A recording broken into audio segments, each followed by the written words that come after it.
Faly miarabantsika tsirairay avy indray amin'ity alarobia 20 volana septambra raha misaotra an'Andriamanitra isika fa mbola nomeny tombonandro indray.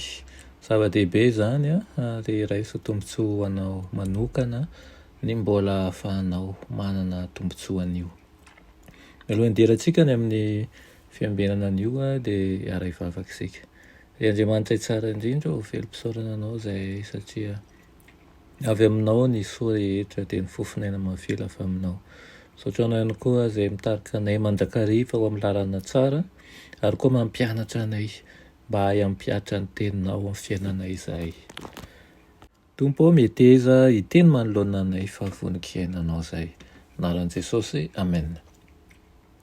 Lohatenin'ny mofinainantsika androany dia manao hoe mpamonjy nitsangana tamin'ny maty. Mpamonjy nitsangana tamin'ny maty. Nalaina Matthieu 7:17-20 manao hoe fa ilaina fafiteny amin'ny tany tsara kosa dia izay nanjeny teny ka mahalala dia izy no mamoaka vokatra. Ny sasany avy 100 eny ary ny sasany avy 80 eny ary sasany avy 30 eny. Amen. Nanatona ny fiafaran'ny fanompoana nataony tetỳ an-tany Kristy fony izy nanome ny teny fikasana momba ny fanahy tamin'ny mpianany. Nijoro teo amin'ny aloko ny hazo fijaliana izy ary tsapany tanteraka ny vesatsy ny eloka izay tambesatra aminy amin'ny maha mpitondra fahotana azy. Talohan'ny nanolora ny tenany atao fanatitra dia nanambara tamin'ny mpianany ny mikasika ny fanomezana ilaina indrindra sy tena feno izy izay arotsany amin'ny mpanaraka azy dia fanomezana izay hitondra an'ireo tahiry-pahasoavany tsy misy fetra eo amin'izay ahazo azy. Nanondro ny fotoana izay hahatongavan'ny fanahy masina ka hanaovany asa mahagaga mahasolo tenany azy ny mpamonjy. Hotoerin'ny herin'Andriamanitra amin'ny alalan'ny fanahy masina ny ratsy efa niavosana nandritra ny taon-jato maro. Inona no vokatry ny rotsan'ny fanahy tamin'ny andro Pentekosta ozy ianao? Nentina hatrany amin'ny faran'ny tany izay nisy olona ny vaovao ny mahafaly momba ny mpamonjy izay nitsangana tamin'ny maty. Raha nitory ny afatry ny fahasoavana manavitra ny mpianatra dia nisy fo ny lefitra teo amin'ny herin'io afatra io. Nahita olona maro niova fo nanao andiany nanantona azy avy amin'ny vazantany rehetra ny fiangonana. Tanteraka ny faminaniana manao hoe izay mila ho reraka dia ho tahaka ny Davida, tahaka n'ilay anjely ny anjelin'i Jehovah eo anoloany. Fanehoana amin'ny fitiavan'Andriamanitra sy ny fahalemem-panahiny no hitan'ny kristianina tsirairay teo amin'ny rahalahy.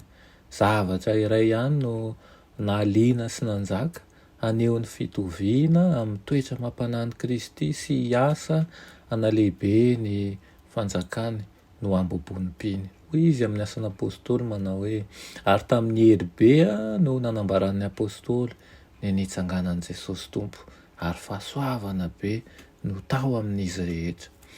Noho izany asa izany dia nanampy ny fiangonana ireo olona nitsongaina izay nandray ny tenin'ny fahamarinana ka nanokana ny fiainana ho amin'ny asa fitondra amin'ny hafa. Ny fanantenana izay namen'ny fony tamin'ny fiadanana sy ny fifaliana.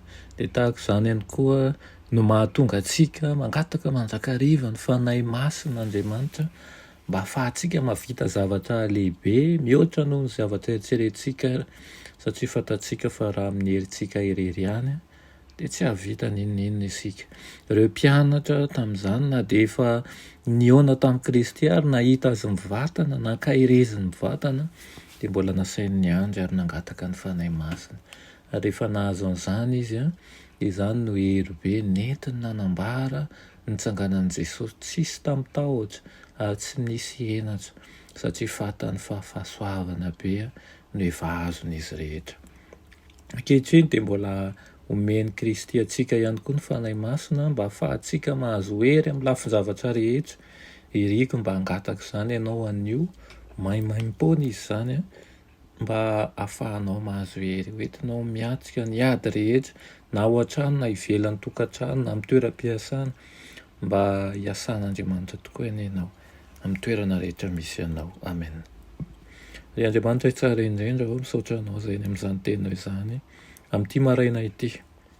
Mangataka anao Tompo mba hamela ny fahadisoanay.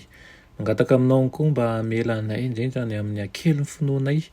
Mangataka ny fanahinao masina izahay mba arotsaka ao aminay. Mangataka izahay mba hitoeranao tokoa ary ny fanahinao masina ine no hiasa ao anatinay, hanoro lalana anay, hankahery anay, hanitsy anay ihany koa amin'ny fahatakaranay zavatra diso. Manitsy anay ihany koa mba handeha amin'ny famarinana mandrakariva izay. Dia toano ao ambany fitantananao mandrakariva izahay aroka izay rehetra ataonay. Dia mba ho voninahitry ny anaranao irery ihany. Amin'ny anaran'i Jesosy, amen.